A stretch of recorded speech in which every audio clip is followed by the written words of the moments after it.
회의실에서 당신은 또 한 번 너무 많이 말했습니다. 동료의 작은 실수를 지적하고 자신의 의견을 강하게 밀어붙이고 분위기를 주도하려 애썼지요. 그날 저녁 당신은 알아챕니다. 사람들의 눈빛이 차가워졌다는 것을, 당신이 던진 말들이 누군가의 자존심에 상처를 냈다는 것을, 친구와의 대화에서도 마찬가지입니다. 당신은 조언이라는 이름으로 상대의 선택을 평가하고 더 나은 방법을 제시했습니다. 하지만 그 친구는 더 이상 당신에게 마음을 열지 않습니다. 말은 칼보다 깊은 상처를 남깁니다. 칼에 베인 상처는 아물지만 말로 베인 마음은 오래도록 아픕니다. 당신은 혹시 말이 많은 사람이 아닌가요? 그렇다면 지금부터 이야기할 진실에 귀 기울이십시오. 왜 우리는 끊임없이 말하는가? 사람들은 침묵을 견디지 못합니다. 고요함 속에서 불안이 밀려오기 때문이지요. 말을 많이 하는 사람의 내면에는 충족되지 않은 인정 욕구가 숨어 있습니다. 나를 봐주세요. 내가 중요한 사람이라는 걸 알아주세요. 이런 외침이 수많은 말 속에 감춰져 있습니다. 심리학자들은 이를 자기제시 편향이라 부릅니다.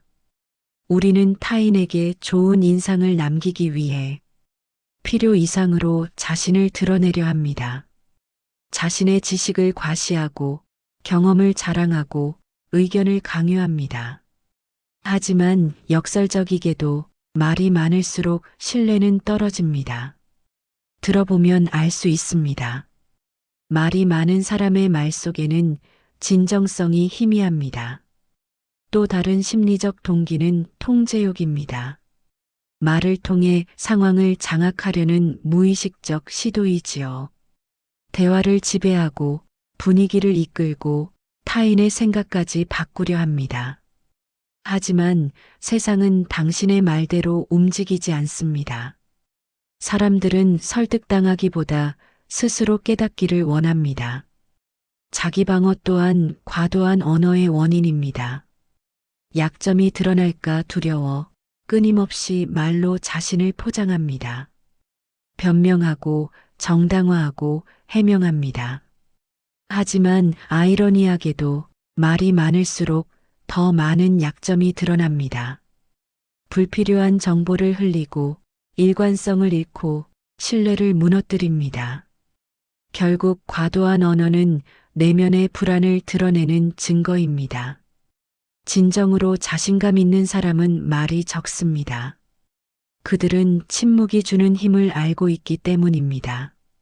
니체는 이렇게 말했습니다. 깊은 샘물은 오랜 시간이 걸려야 자신이 삼킨 것이 무엇인지 안다. 이 말은 언어의 본질을 꿰뚫습니다. 진정으로 깊은 생각은 즉각적으로 표현되지 않습니다. 시간이 필요합니다. 숙성이 필요합니다. 급하게 내뱉는 말은 대부분 표면적입니다. 그 순간의 감정이나 충동일 뿐 깊은 통찰이 아닙니다. 니체는 또한 침묵의 능력은 힘의 증거라고 했습니다. 말하지 않을 수 있다는 것은 자신을 절제할 수 있다는 뜻입니다. 감정에 휘둘리지 않는다는 증거입니다. 반면 마르쿠스 아우렐리우스는 명상록에서 더 실천적인 조언을 남겼습니다. 말하기 전에 침묵하라. 침묵하는 동안 생각하라. 생각한 후에도 말할 필요가 있는지 다시 묻라. 스토아 철학자답게 그는 언어를 도구로 봅니다. 필요할 때만 사용해야 하는 도구. 남용하면 무뎌지는 칼날과 같은 것. 아우렐리우스에게 침묵은 수동적 행위가 아니라 능동적 선택이었습니다. 세상의 소음으로부터 자신을 지키는 방패였지요. 그는 이렇게도 썼습니다. 타인의 악행에 대해 말하지 마라. 그것은 당신의 시간을 훔치고 당신의 평화를 빼앗는다. 여기서 우리는 중요한 깨달음을 얻습니다. 말은 단순히 소리가 아닙니다. 말은 당신의 에너지입니다. 당신의 주의력입니다. 당신의 삶 그 자체입니다. 불필요한 말로 시간을 낭비하는 것은 결국 당신의 삶을 낭비하는 것과 같습니다. 쇼펜하우어는 더 냉소적이었습니다. 사람들은 말할 때 생각하는 것이 아니라 생각을 멈추기 위해 말한다. 날카로운 지적이지요. 우리는 침묵의 무게를 견디지 못해 말로 그 공백을 메웁니다. 생각하기 싫어서, 느끼기 싫어서 끊임없이 소음을 만들어냅니다. 하지만 진정한 지혜는 침묵 속에서 자랍니다. 고요함 속에서만 진실이 들립니다. 그렇다면 구체적으로 어떻게 해야 할까요? 첫째, 3초 규칙을 실천하십시오. 말하고 싶은 충동이 일어나면 3초를 세십시오. 그 짧은 시간 동안 자신에게 묻는 것입니다. 이 말이 정말 필요한가? 이 말이 상황을 개선하는가? 대부분의 경우 그 답은 아니오입니다. 둘째, 타인의 문제에서 한 걸음 물러서십시오. 누군가 당신에게 하소연할 때 조언하려는 충동을 억제하십시오. 대신 그냥 들어주십시오. 사람들은 해결책을 원하는 것이 아닙니다. 공감을 원할 뿐입니다. 그랬구나라는 한마디면 충분합니다. 셋째, 감정적 순간에는 절대 말하지 마십시오. 화가 났을 때, 실망했을 때, 흥분했을 때 당신의 입을 닫으십시오. 감정은 일시적이지만 말은 영구적입니다. 한 번 뱉은 말은 다시 삼킬 수 없습니다. 넷째, 타인의 평가에 무관심하십시오.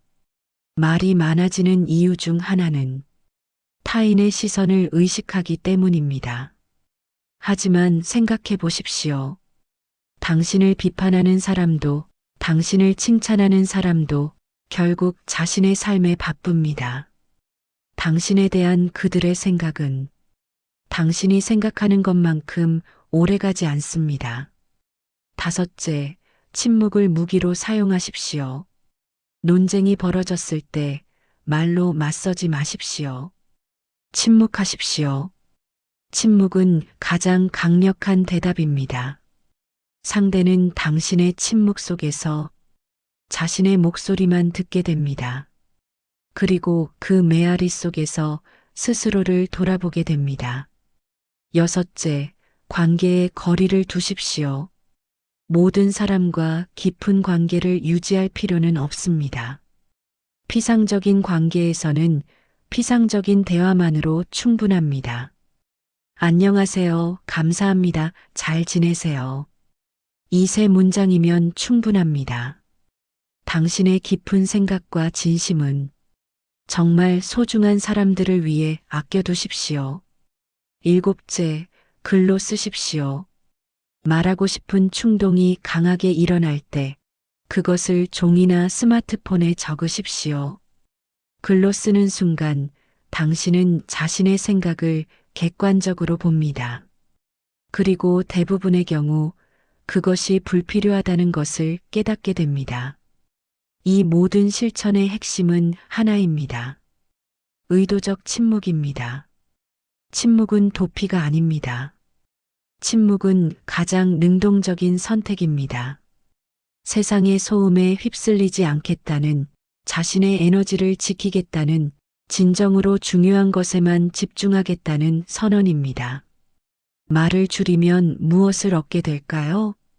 먼저, 당신은 더 이상 후회하지 않게 됩니다.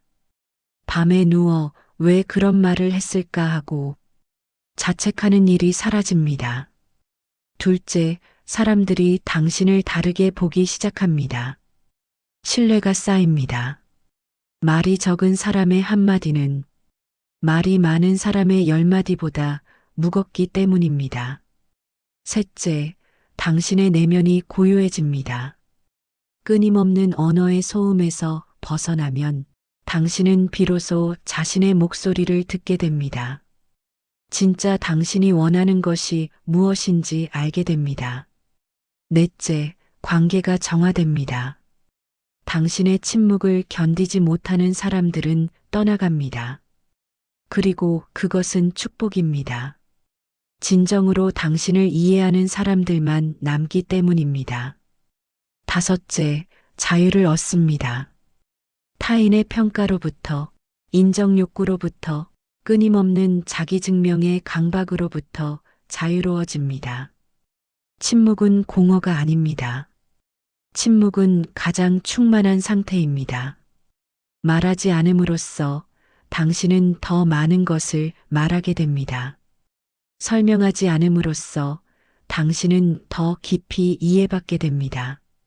증명하지 않음으로써 당신의 가치는 더 명확해집니다. 물이 고요해야 달이 비칩니다. 마음이 고요해야 진실이 보입니다. 이제 당신에게 묻습니다. 오늘 하루 당신은 얼마나 많은 불필요한 말을 했습니까? 그 말들 중 진정으로 필요했던 것은 몇 개였습니까? 그리고 더 중요한 질문. 내일부터 당신은 무엇을 말하지 않기로 선택하시겠습니까?